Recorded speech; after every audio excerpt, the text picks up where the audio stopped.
looks like we're live. Let me double check. Open the iPad.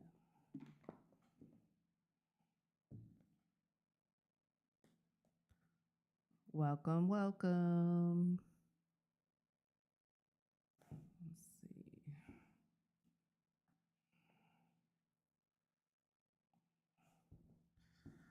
We're just getting started. Welcome, welcome.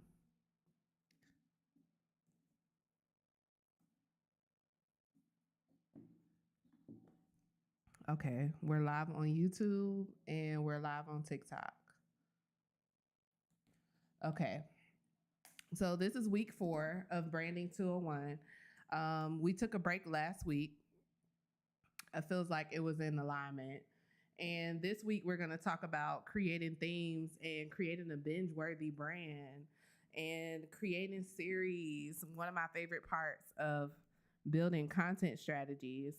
And if you're new here, hello, hello, welcome, welcome.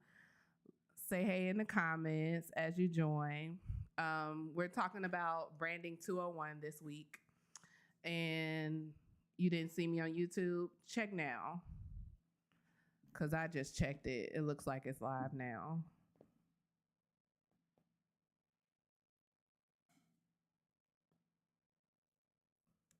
Yeah, I just checked it. It's live on YouTube now. This week, we're talking about creating your brand themes. If you're multi-passionate, then you're probably going to like this conversation today because being a multi-passionate, you have all these gifts, all these things you want to teach about, but you don't really know how to categorize that into your brand. And being that I'm a multi-passionate and I'm a strategist for multi-passionates, I think you will enjoy this conversation this week. So if you already have an idea, like are y'all familiar with brand pillars? If so, let me know in the comments down below. If you're familiar with what your themes for your brand are, let me know in the comments. And we can talk about those and maybe we can even build out some content for you. So let me know down in the comments what you do and what you think your themes are. If you're here, then you're most likely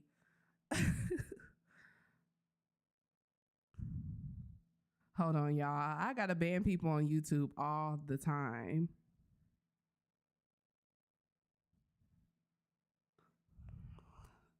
YouTube don't have no kind of moderation. Dang.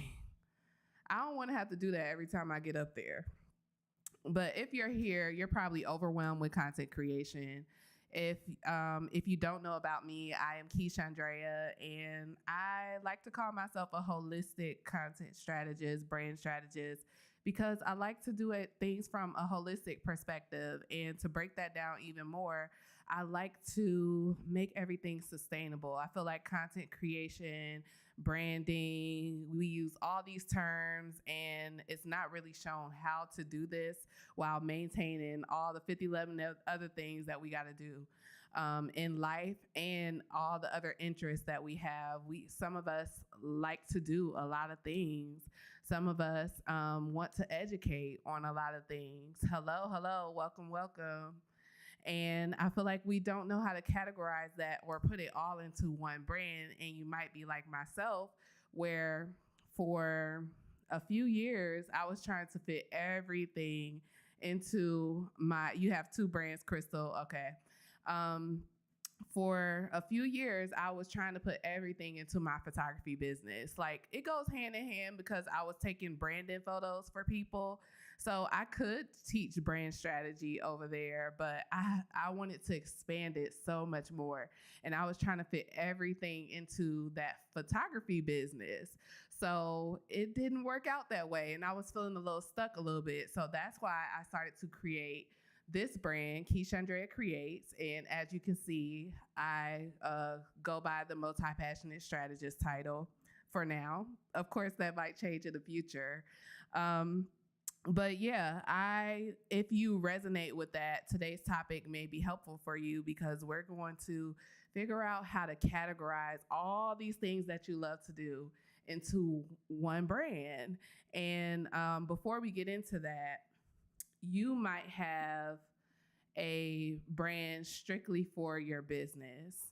So let me know down in in the comments if you strictly go under the business name or if you're creating a personal brand around yourself. And the reason why I ask that is because I highly, highly encourage you to create a personal brand for yourself. Having a separate brand for your business is cool, but if you can, please, please, please, for sustainability and longevity's sake, create a personal brand with your name, something that is surrounding around you. So number one, it could be easy to pivot. As y'all see with the economic climate right now, we got to be ready to pivot on to the next thing. Or if you're multi-passionate like myself, you don't know where you're going to be 5-10 years from now. You may want to pivot into something else, and it's going to be hard to do that if you're operating only in your business. There's nothing wrong with doing that, but operating only in that and not having a personal brand for yourself, I would highly encourage that you start to build that personal brand. So let me know if you've already built that personal brand. I'm reading the comments now. Exactly. I lost 2 subbies on YouTube trying to do my second brand via my first. And that first brand, Crystal, was Van Lifers, right? Yeah. People, once they see you one way, I mean, you could still do it, but if you've gained a lot of followers under Van Life, it's going to be really hard to pivot over into something else. So now you're building your personal brand, right, Crystal?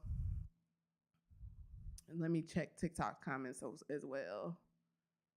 Welcome, welcome, y'all. We're in week 4 of Branding 201.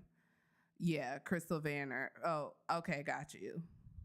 I mean, we could talk, Crystal, because I feel like you could possibly still do it, but in most cases, you probably would have to start new if you didn't start creating content around that, because like you said, you lose subscribers because people came to you for this one thing. But if you build a personal brand and you set that expectation, like I set that expectation with my content and the things that I do, I am multi-passionate. You know, I'm here now, but you never know where I'm gonna be next. But I guarantee you that I can bring them all together. So even if you don't wanna leave van life, Crystal, you can still combine it with all the other things that you do possibly. So if you want more help with that, send me a message and we can talk about that. But maybe today's topic might help you out with that. So we're gonna create, I'm gonna show you what I do to create different themes for your brand. So I like to put them into 2 categories. When you're creating these pillars or these themes for your brand, you're going to categorize them with all the things that you like. So say, for instance, you're a singer, and we're building the personal brand, remember. You're building this personal brand and you say, I sing, I like to dance, and I also want to educate on meal prepping. I like to categorize the brand under education and the things that interest you. And if you were here a couple of weeks ago, we skipped last week's class because I'm in the process of moving. I'm in Airbnb right now. And the week before that, we talked about using all your gifts and passions, using the Ikigai, this Japanese concept, to come up with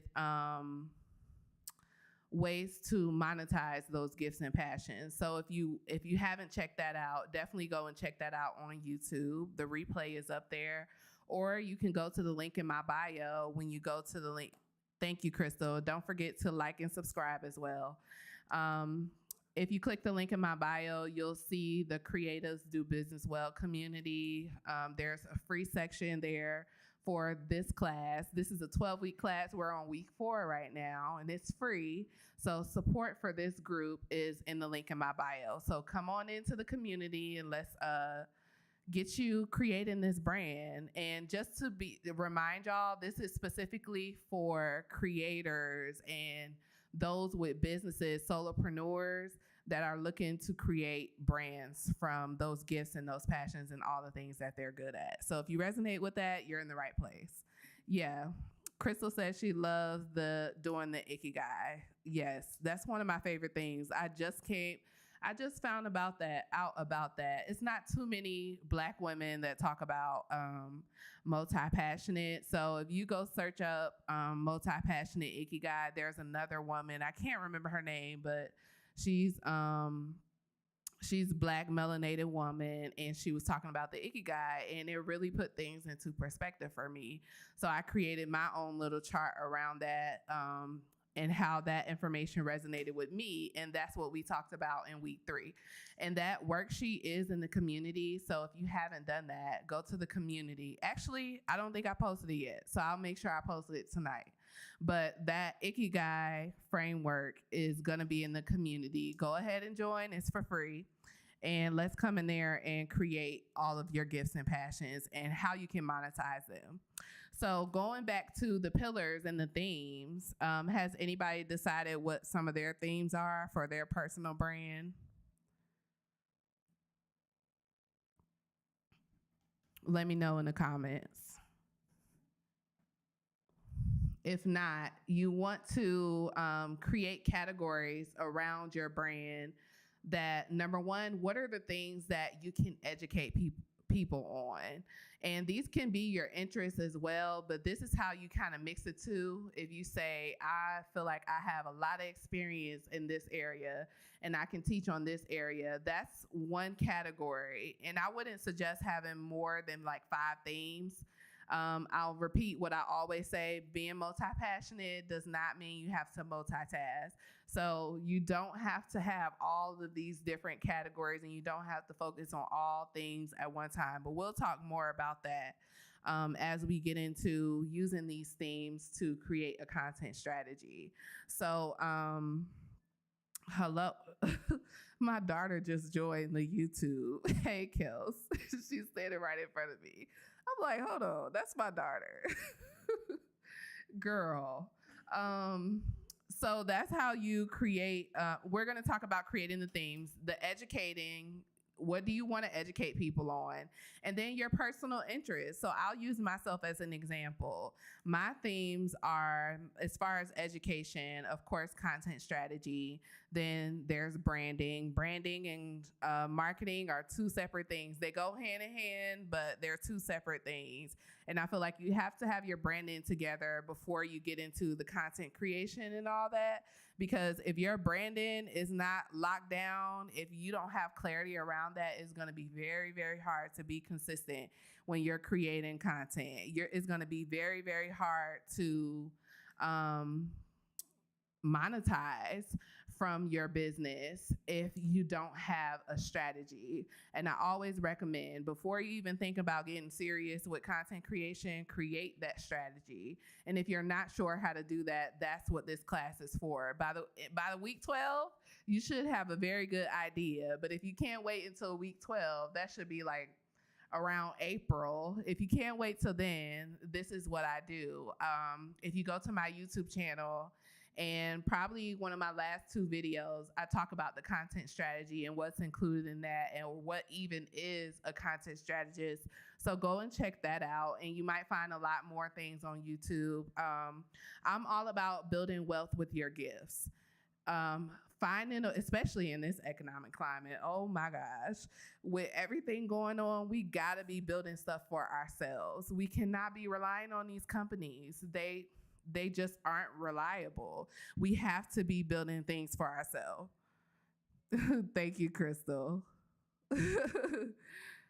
So Crystal says she's moving from adventure, mental wellness, and community building to becoming a social media manager and virtual assistant. Okay, that sounds really good. So what makes you want to move from both of those? You don't want to do it at all? Because in a personal brand, you can mix all of those things together. especially behind the scenes, people would most likely want to see how you manage your mental and emotional wellness being a social media manager, because that's a big task, and virtual assistant. Those are big tasks, and I'm pretty sure people will want to see that. And community building as well. So I think you can mix all of those together. So once you decide what you want to educate on, you look at some of those things that you're interested in. Like, I'll use Crystal for example. She's into mental wellness and adventure. You could mix all of those things together, those interests, mix all of those together.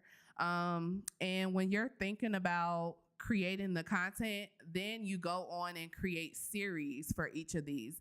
If you have troubles with creating the content, you probably need to create a series. Have some binge-worthy content so people actually will come back and watch what you have to offer.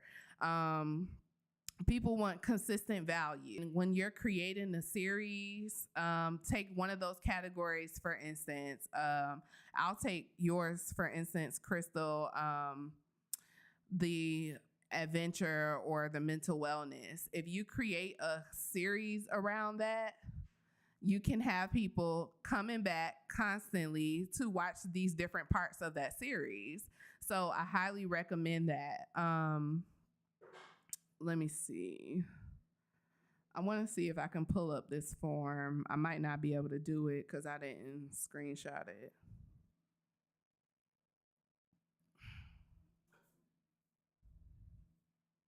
I don't think I will be.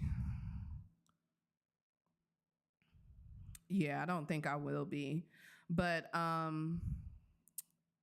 when you are creating your themes, you go on to creating your series. And when you get into creating the content, what I like to do is create, I have a whole list of strategies that I use. Like, when I say I'm a multi-passionate strategist, it don't matter what you do. I'm pretty sure I have a strategy for you. If you're an introvert, if you just want to keep it simple and you want to ease into it. So what I recommend, if you're like just getting into this, you're not being consistent, you probably post every 2 weeks, stop posting, and then post again.